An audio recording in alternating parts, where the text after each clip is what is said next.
Hey guys, this is QTalk Live and we are simulcasting on 4 channels today on QTalk on Facebook, Twitch TV, YouTube and my personal Facebook page. I am Storm and I'm standing in for Q, who's taking a much deserved day off today. Alright, let me tell you a bit about myself. I've been jewellery making in one form or another for close on 35 years now. Started off with wood, bone and stone carving and then in the last 15 years or so moved into metalwork and forging and construction rather than the carving side of it, though I must admit I still love the organic carving and work it into my pieces regularly. So what I'm going to do now is pick up the camera and give you a little bit of a view around the shop here.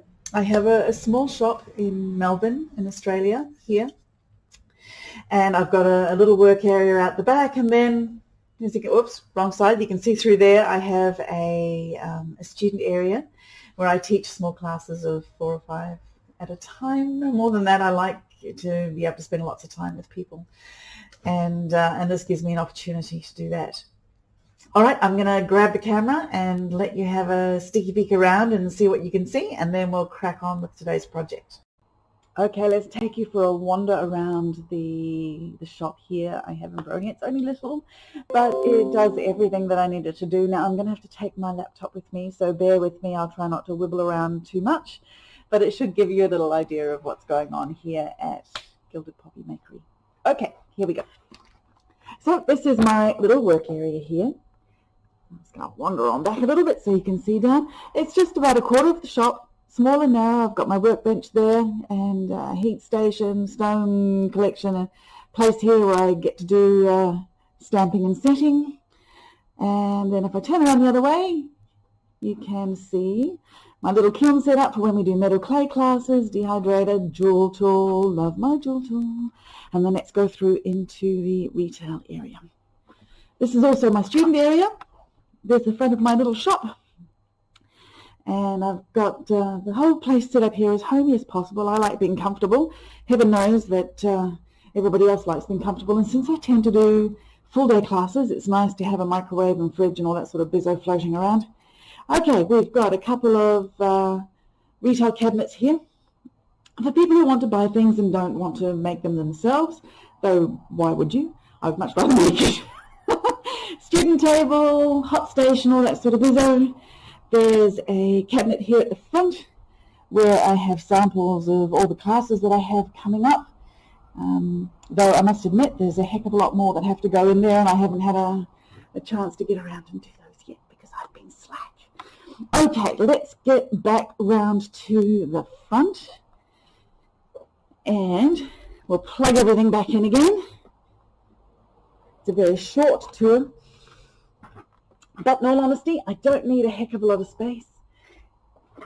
I do have a workroom at home too, but because I'm renting at the moment, I'm kind of limited as to what I can do there. I really shouldn't be using fire in a big and special way, so I tend to use that space for beading and wire wrapping, all that sort of stuff. Or just like when we were doing the lockdowns, it was a really good space to do small classes from home. It just kept me going. Okay, we are going to be working on what I call an inside-out pendant today. So what I usually do when I'm teaching is teach you technique. And the design of it, the outside shape, and the metals that you use, pretty much entirely up to you. But today, because I'm using scrap, silver here in Australia is really bloody expensive. So we're going to be using some scrap copper, because I tend to do a lot of my beginner classes in copper. It's affordable for them and pretty forgiving when it comes to heat, which silver isn't always. So we're going to be using a little bit of leftover and some bits and pieces that you're going to find around your workshop anywhere. I'm pretty sure you've got pretty much everything on hand. And I'm going to swap you over to the other camera so you can look down on my workspace and see what we've got. Okay, here we are. I have a scrap piece of copper. Of course, you can do silver if you want, guys. This is about 3 by 3 centimeters. so just over 1 inch square, and that's going to be plenty for what we need today. I have a nice little citrine with a sterling silver bezel. That's a 6mm citrine and sterling silver bezel cup, and I also have some 1/8 inch 26 gauge plain silver wire. Now, with the silver bezel wire, you can use it or not. This is one of the variations on the design. If you want to use it, the number from Rio Grande, which is where I get it from, is 101003. That'll make it easier for you to find. And we are going to crack on. Now, here's a little design that I just drew up this morning. We have let's get you centered a bit more so you can see what's going. I've used a yin-yang template to do the outside edge, and this yin-yang shape is going to be cut out of our copper or silver or whatever you want to use. And then I have a hole, 8mm diameter hole cut out of the center there. We're going to attach a textured piece of wire that'll go up and over, round the back, and then through this hole. And on the end of the wire, we're going to have our nice little 6mm cab. Now, up to you, but I'll probably be adding in today also a bail. It doesn't take that long to make one, so why not? And it leaves the pendant nice and free swinging, and it'll balance itself out and find its center of gravity quite nicely. It's also one of these bails where the bottom tail that curls around is your connection point, so you can open it up a little bit more or close it up a bit more and change up what strand you want to put on. Whether you want to use cord or a fine chain, whatever else. The other thing you can do with this pendant that it lends itself to is make it into a combination pendant pin. So if you're feeling excited with life today, you can attach a small pin to the back, and then you can use it on a shawl or your jacket or a scarf and just pop off your bail so that it doesn't look a bit weird flopping around. But today we're going to focus on just the pendant, and we're going to talk about a couple of variations as we go. So here we go. I'm going to put this away, and we're going to crack on. Okay. If we're working with a plain pendant, which is the first one we're focusing on today, if you have any leftover scrap of etched or roll-printed metal, this is a really good time to use it because it gives a really nice effect. And I think I'm going to start off with this guy here. So what I'm going to do is grab my template, and I'm going to use a nice sharp scribe to scratch in my pattern, mostly because my little Sharpie won't get up to that nice sharp edge there, and I don't really want to lose any definition. So I'm going to find a nice little spot here that'll still give me a maximum amount of leftover scrap, because this stuff is really handy. Ooh, let's have a look. You know what? Let me just cut this a little bit off the bottom first.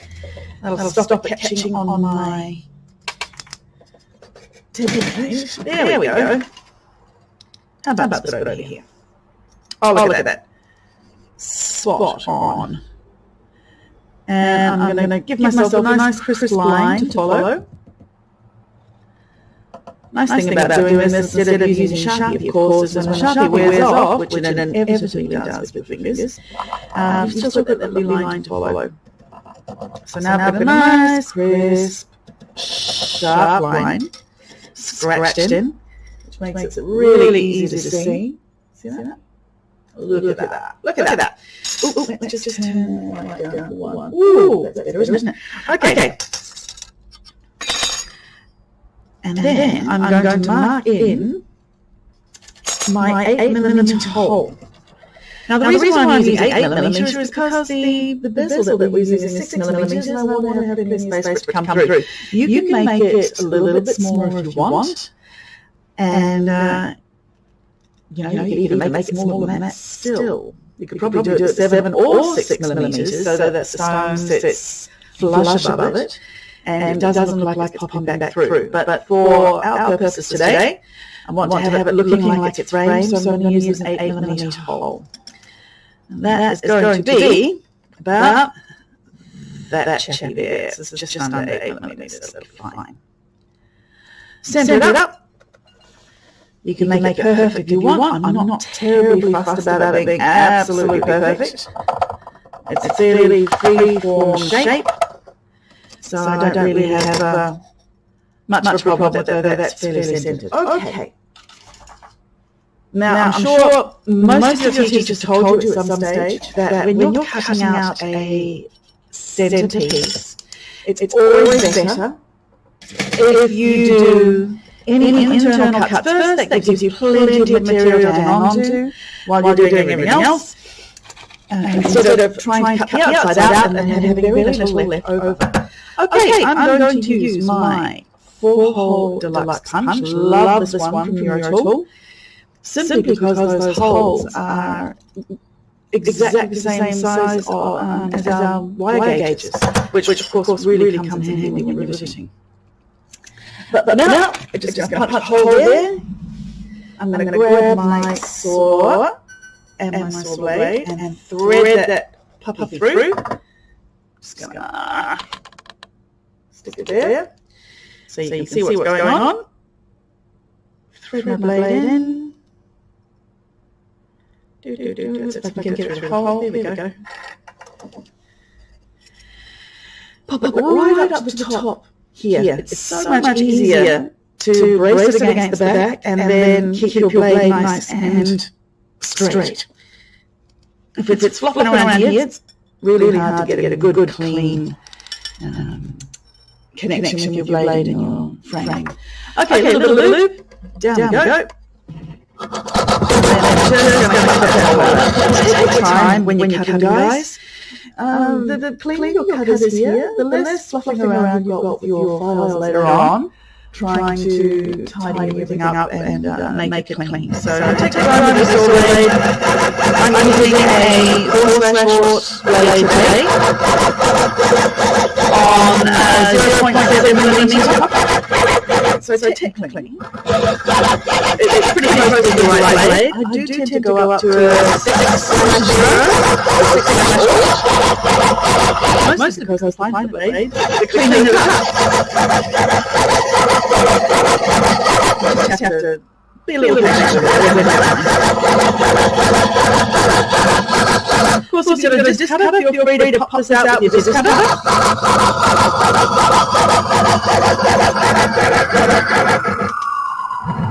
And then we just use our blade to clean up some of those rough edges. Voila! Alright, let's swap that out. And then we'll cut the outside shape. Now, I don't know about you guys, but I quite like the mixed metal look. So I think for the wire piece, I could use this piece of 14 gauge copper. But I'm kind of tempted to use 14 gauge silver, which will match in nicely with that bezel cup. So I'm going to swap that over and get to that spot. Okay, here we go.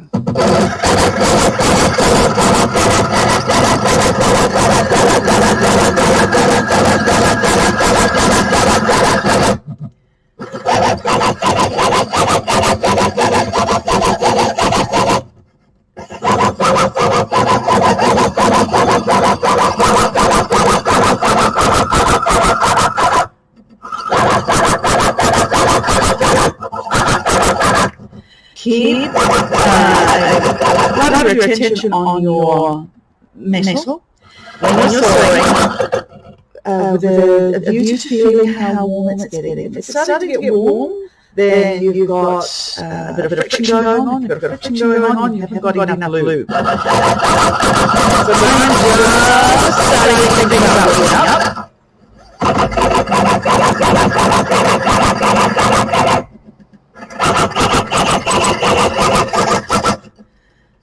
Just before I do that inside curve, I'm going to lube up my blade again. Make sure that I've got a good fighting chance to do a clean cut. And there we go.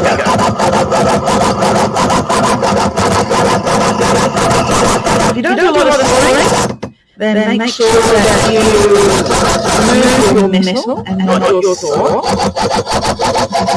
until you get some good muscle memory going on there, and then you can move your saw.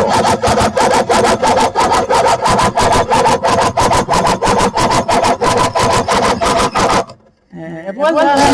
Here we go. Right. Threw it away. I never wanted it anyway. Okay. Now we have a nice yin-yang pattern. which doesn't have a heck of a lot of cleaning up to do, but it has a little bit. So if you have a micromotor handy, then a nice little 400 grit sandpaper roll on that will do the trick. And you can just whiz that around the sides and clean up your edges. If you don't, then grab yourself a nice flat file, a number 2 cut or a number 4 cut on this thickness of copper, the 0.7 mil, which is 24, 22 gauge, somewhere around there, 22. One. Gosh, swapping back and forth, I've got to tell you, between millimeters and gauges, gets a bit confusing. So I'm just going to run around those edges, make sure that they're nice and clean and burr-free. 9 times out of 10 on this file anyway, guys. This is more just to get those burred edges.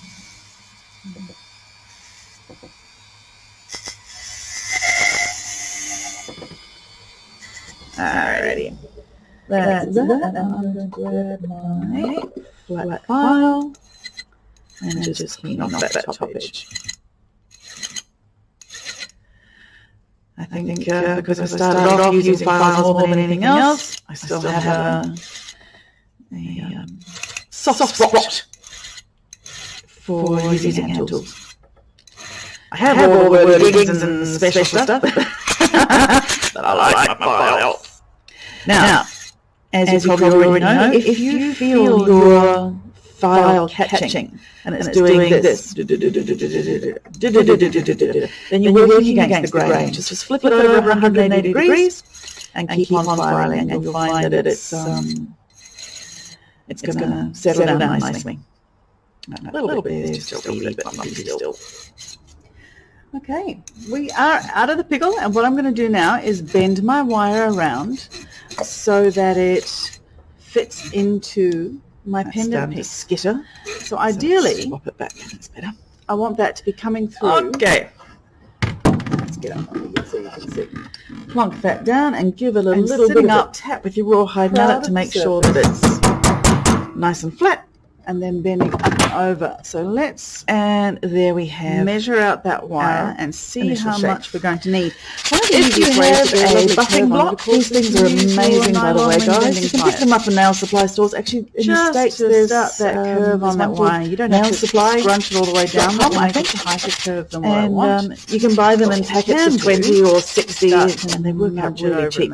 But for cleaning off the edges on copper, or just curve it all the way around, just from the base, how much I curve, I'll be able to trim it off when I get to the right spot.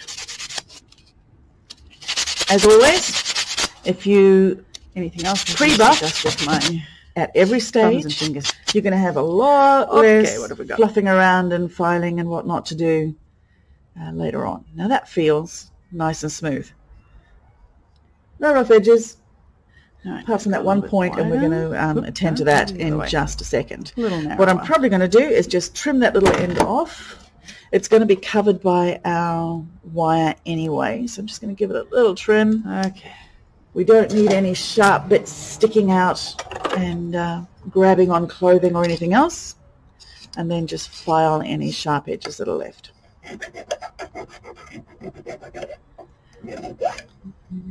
That's better.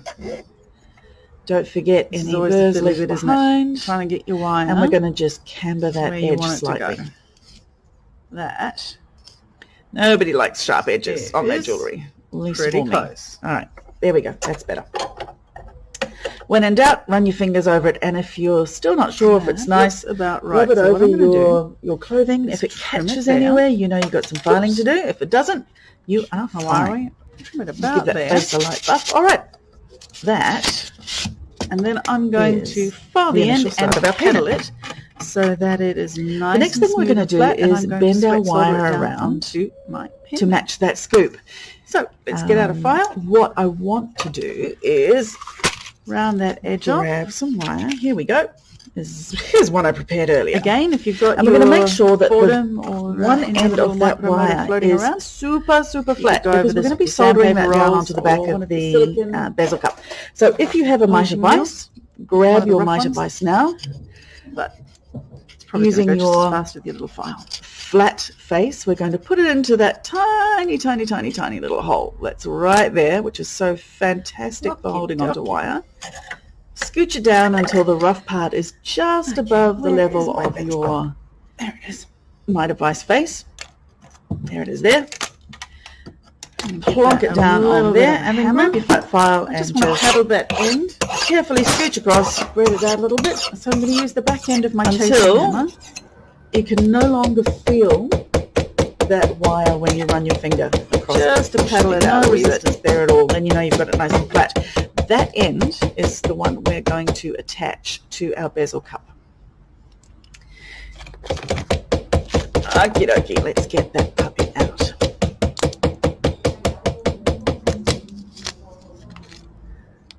There we go. Yeah. All right. I'm going to. So that is going to join right there. This is where I usually do. What I'm going to do is, we don't actually need a heck of a lot of. I'm going to very gently strength holding that together, but I wouldn't go easy. I want to give myself just a little bit of reassurance. Out too much. If it does catch on something, it's not going to go pear-shaped. Now you can do this now, or you can do it after you've soldered everything together. Kind of like doing it before. It makes my wire very slightly stiffer. Bezel face down. That's kind of good for getting it in perfect shape when it's really soft. If you're using paste solder, obviously you don't need to use flux. Probably to try and get into the right shape. Wire solders, so I'll just do a little bit of paste, but I like my wire solders, so I'm just going to put some flux on there. Now, if your flux balls up like this, start sucking into the center, the back of your bezel cup needs a bit of a clean. So what I'm going to do is take that off, give it a wee buff. Let's have another look. Give it a little bit of tooth.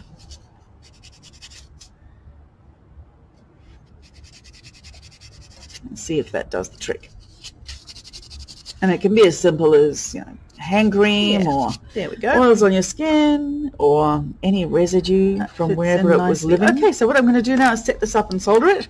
That can leave that little film on it. And bring that there we go. Look at that. It should sit flat across your surface, not beat up like it was doing before. Okay. Pop your third hand over there. Yeah, why not? All right, let's bring that down a little bit further. Find a fairly flat spot. Get some sweat solder on the back there and solder that up nicely. Grab the flat end of your wire, plonk it in your third hand until it is sitting down. Nice. Okay, so we've got it lined up here on the solder pad, and I'm just going to add a little bit of flux. Make sure that you have a really nice contact. Now so if you have to make it a wee bit tighter, then let it sit down a little bit down there. But you want a nice connection point. You don't want it so tight down with medium solder, which means when you heat it and the bezel cup starts to soften, make life simpler for us and make sure that nothing melts. Seen that happen? Ask me how I got it attached. That's always a bit of a pain. You just want to have it firm enough that there's a good connection point. So I'm going to grab some little pallions, a nice easy solder, little piece of solder. Let me find the right tweezers. Just balance them there on top of that wire. I'm using really fine wire. It's the 0.5 millimeter solder wire because it melts so quickly. It limits the amount of heat I have to put on something as thin and small as this bezel cup, because it's what, 30 gauge. It's really, really thin metal. Right, and I do not simple little solder seam, so we do not need much in the way of solder away. And we'll just stick with. For this, I'm using a small micro torch. Again, I don't need a lot of heat handy, guys, so I'm not going to tempt fate by using a big torch. I'm just going to use a little micro torch. Are going to go and do their thing. Hopefully not jump off. Keep the heat down. So I don't need a lot right now. I'm going to stay back for a second until the referred heat just dries out my flux a bit, because I also don't want my pallium bouncing around. As soon as it's clear and glassy, we know that we can get in a wee bit closer. All right. Once it's dry, I can get in, because it's not going to go anywhere after that. From the opposite side of the pallium. Melt that, and then I'm going to go up the wire a little bit because I want to kind of slide that solder up the wire. There it is.